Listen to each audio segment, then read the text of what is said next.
Hello everyone, welcome back to my channel again. Diwali का season है, room decorative item का timing है और कुछ खास बनाना तो बनता है। तो मैंने यहाँ पर बहुत एक खास चीज़ बनाई हूँ जो दिखने में ना बहुत वाइब्रेंट है। ये मैं आप लोगों के साथ शेयर करना चाहती हूँ। दिया और होल्डर सब लोग बना रहे हैं, इस ट्रेंडी में है, बट ये वाला दिया जो मैं दिखाऊंगी अभी जाके आप लोगों को, ये वाला आप यूज़ किया हुआ दिया से भी बना सकते हैं या नए वाले दिया से भी बना सकते हैं। इसमें कुछ टिप्स मैं आप लोगों के साथ शेयर करूंगी। वो टिप्स मैंडेटरी है इसको बनाने से पहले। क्या क्या गलतियां मैंने की है, ये गलतियां भी यहाँ पर मैं शेयर करूंगी ताकि आप लोगों को ये आसान हो जाए बनाना। तो लेट्स ट्राई। अच्छा, एक और बात बताना चाहती हूँ इसमें। फर्स्ट है, ये एक मिथ है कि नहीं पता नहीं, कि जला हुआ मिट्टी का दिया दोबारा यूज़ नहीं किया जाता है। मुझे नहीं पता कि दोबारा यूज़ करना या नहीं करना ये शुभ या अशुभ है। बोला जाता है लॉजिकली और शास्त्रों में ये अशुभ मानी जाती है, बट आप इसको इस्तेमाल कर सकते हैं। कैसे करेंगे? इसको धोकर अच्छे से साफ करके सूरज की किरणों में कुछ देर रख के सुखा के फिर गंगा जल इसको छिड़क कर आप इस्तेमाल कर सकते हैं as a tea light holder, और दिया बाती भी इसके ऊपर आप कर सकते हैं, इसमें कोई दिक्कत नहीं आती है। तो बोलते बोलते मेरी कैमरा थोड़ा फोकसिंग कर ली। मैं छत पे करती हूँ दोपहर की धूप में, तो क्या होती है ना, कैमरा की स्क्रीन दिखती नहीं है, तो मुझे लगा ये फोकस में है, बट फोकस में नहीं था। तो मैं थोड़ा सा फोकस सेट कर लिए पहले। ये करने के टाइम पे हर क्रिएटर की ये दिक्कत आती ही है अगर बहुत ज़्यादा धूप में आप काम करते हैं तो। अच्छा, दूसरी बात, ये दिया को अरेंज कर लेना अकॉर्डिंग टू देयर साइज, ये मैंडेटरी है। नहीं तो क्या होता है ना, आप करते गए और पता लगा कि दिया थोड़ा शॉर्टेज हुआ या दो दिया ज़्यादा ले लिए या ऐसा कैपिंग हो गया कि पहले बाद में आप शिफ्ट नहीं कर पाए। तो इसको एक बार देख लीजिएगा। दूसरी बात, मैं यूज़ कर रही हूँ एमसील।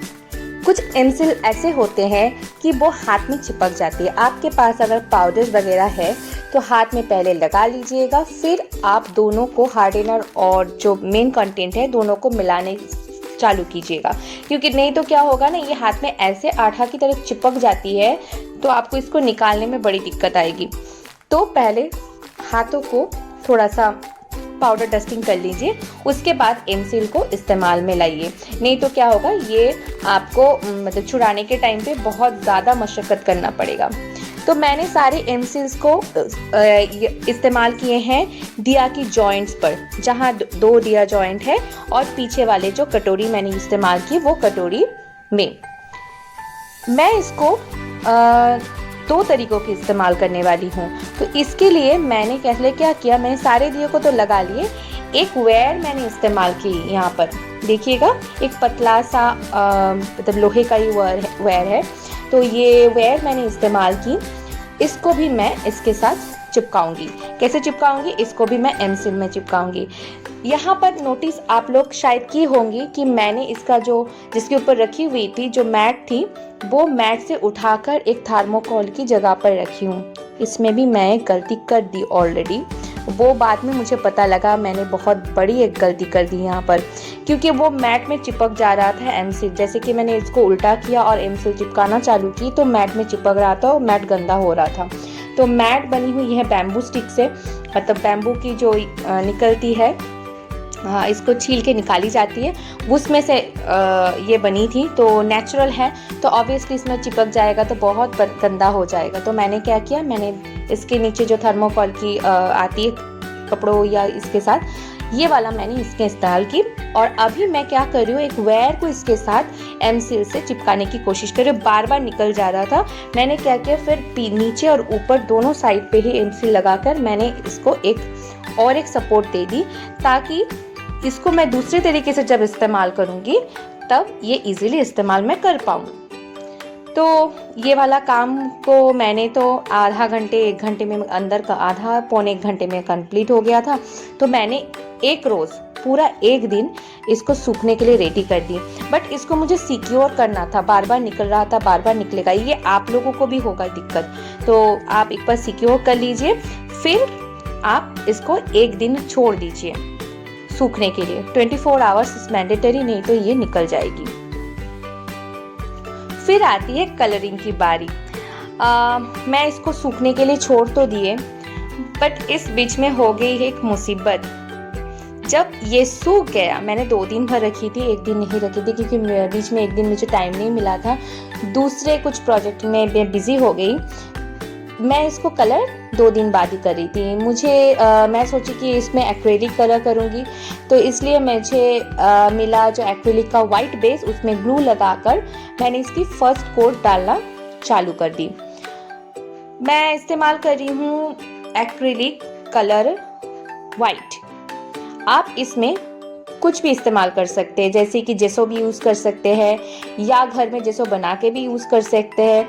ऐसा करके आप इस्तेमाल कर देखिएगा। मैंने क्या गलती किया है, यहाँ पर मैंने थर्मोकोल के ऊपर रखी थी, जहाँ जहाँ एमसील मैंने लगाई थी वहाँ थर्मोकोल चिपक गया है।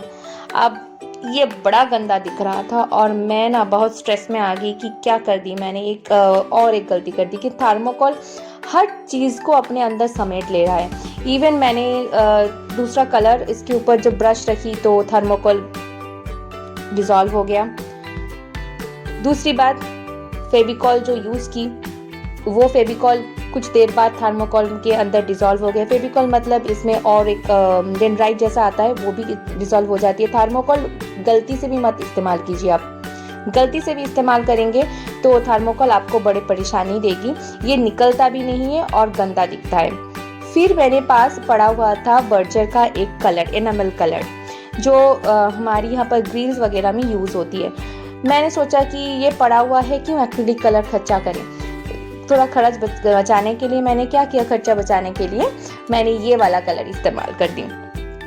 और इस्तेमाल करने के बाद मुझे बुरा नहीं लगा, सही लग रहा था। पर इसकी इस्तेमाल करने के बाद जो ब्रश में यूज़ कर रही थी वो पुराना गंदा ब्रश था। मैं नया वाला ब्रश ली और सॉफ्ट ब्रश से मैं इसको फिर कोटिंग डालती गई। एक कोटिंग चढ़ाने के बाद थोड़ी देर के लिए, आधा 1 घंटे के लिए मैं छोड़ दी। फिर इसको पलट के, पीछे वाला मैंने कलर नहीं किया वाइट, इसके ऊपर फिर डबल ट्रिपल कोट चढ़ाई, तो ताकि ये वाला कलर अच्छा लगे। अब आती है डेकोरेशन की बारी। तो दिया है और दिवाली टाइम है, ये नहीं करूँगी डेकोरेशन, थोड़ा चटक मटक वाला नहीं करूँगी। तो मैं डेंड्राइट ली और मेरे पास बहुत सारे मिरर्स हैं, तो सारे मिरर्स मैंने इसके ऊपर एक के ऊपर रख के एक मैं इस्तेमाल करने की कोशिश कर रही थी। बट देखा, हाँ, जो आउटकम्स आया वो सच में अच्छा था और डिज़ाइंस भी बढ़िया लग रहा था।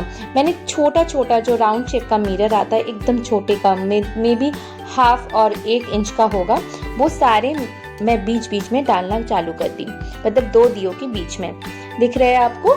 और उसके बाद मैं कंफ्यूज हो गई फिर क्या करना है। फिर मेरे पास एक शेप और था, नहीं इसको स्क्वायर भी नहीं कर सकते, क्या बोलूँ इसको, रोम्बस टाइप का लगता है। हाँ, रोम्बस टाइप का लगता है, जियोमेट्री में होता है। हमारी बंगाली में इसको ज्यामिति कहते हैं, मतलब जियोमेट्री में जियोमेट्रिकल ये रोम्बस ही है शायद।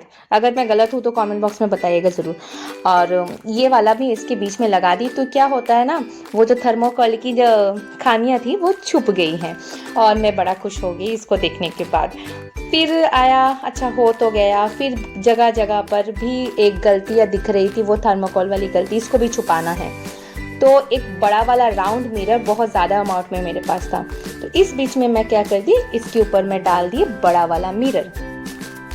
तो पूरे सारी गलतियाँ मेरी छुप गई और बल्ले बल्ले शावा करके दिख रहा था और बड़ा मज़ा आ रहा था। फिर मैं कहने कोशिश कर रही थी कि इसके ऊपर मैं वो और एक हेक्सागोन शेप का था वो लगाऊं, पर नहीं, वो छोटा है, तो मैंने एक स्क्वायर शेप का बीच में चिपका दिया और इसकी चारों तरफ ये बड़ा राउंड फिर रोम्बस, बड़ा राउंड फिर रोम्बस करके एक पैटर्न बनाई और पैटर्न कंप्लीट हुआ।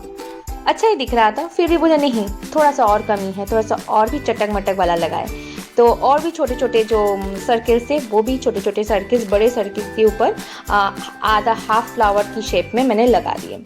तो इसके बाद मैं सोचा कि और कुछ कलर ऐड करूं, ब्लू के साथ क्या जाएगा। ब्लू के साथ बहुत सारा कलर जाता है, बट ब्लू के साथ ऐसा कुछ करूं कि हाँ, दिवाली हाईलाइटेड हो जाए। तो मेरे पास गोल्डन और येलो थी, मैंने गोल्डन और येलो को मिलाई और एक अच्छा खासा कलर आया, बहुत उभर के आ रहा था कलर। तो ये भी मैंने इसके ऊपर हाईलाइट कर दी और बीच बीच में थोड़ा सा मंडल आर्ट भी बनाने की कोशिश की, बट मंडल आर्ट नहीं बनाई, वो मंडल आर्ट का सिर्फ एम तक बना है। तो देखिएगा लास्ट में वो लास्ट तक मैंने बना दिया और ultimately getup is in front of you. और आप लोग बताएंगे कि ये वाला पैटर्न आप लोगों को कैसा लगा, ये वाला दिया आप लोगों को कैसा लगा, ज़रूर कमेंट बॉक्स में बताइएगा। और पसंद आए तो दिख रहा है ना आपको, subscribe, like, comment and share. और हाँ, बेल आइकन को दबाना मत भूलिएगा, क्योंकि नोटिफिकेशन जाएगी ना आप लोगों के पास, तो मेरा नया नया वीडियो आप लोगों को देखना है ना, तो ऑब्वियसली बेल आइकन को दबाइएगा। और अभी कमेंट बॉक्स में बताइए इसको आप कैसे इस्तेमाल करेंगे और क्या मैं आइटम इसको इस्तेमाल करूंगी। ये ना मैं नेक्स्ट वीडियो में रिवील करूंगी, या नहीं तो शॉर्ट्स में मैं रिवील करूंगी कि इसको मैं दूसरे कौन सी तरीके से मैंने इस्तेमाल किए। ये तो ऑब्वियसली कैंडल होल्डर या दिया बन ही गया है, बट इसको मैं दूसरी तरीके से भी इस्तेमाल करूंगी। और कैसे इस्तेमाल ये मेरे को देखने के लिए आप लोगों को शॉर्ट्स के लिए वेट करना पड़ेगा, तो इसलिए बेल आइकन को ज़रूर दबाइएगा सब्सक्राइब करने के बाद। तो आपके दोस्तों के साथ भी शेयर कीजिए और फिर मुझे सपोर्ट मिलेगी, तो ऑब्वियसली मैं नए नए आइटम बनाने के लिए ना उत्सुक हो जाऊंगी, मुझे थोड़ा सा सपोर्ट मिल जाएगी आप लोगों की। तो देखिए लास्ट में ये आया, तो मुझे सोचा कि ब्लू है, थोड़ा सा पिंक टिंच भी होना चाहिए। लक्ष्मी जी आएगी दिवाली के दिन, तो ऑब्वियसली लोटस तो बनाना है, तो छोटा छोटा मैंने लोटस का पैटर्न बनाई और अल्टीमेटली ये आप लोग को आया। तो आप लोगों को कैसा लगा मैं ऑलरेडी बताई हूँ, कमेंट बॉक्स में बताइएगा। और चैनल को देखने के लिए thank you so much, bye bye.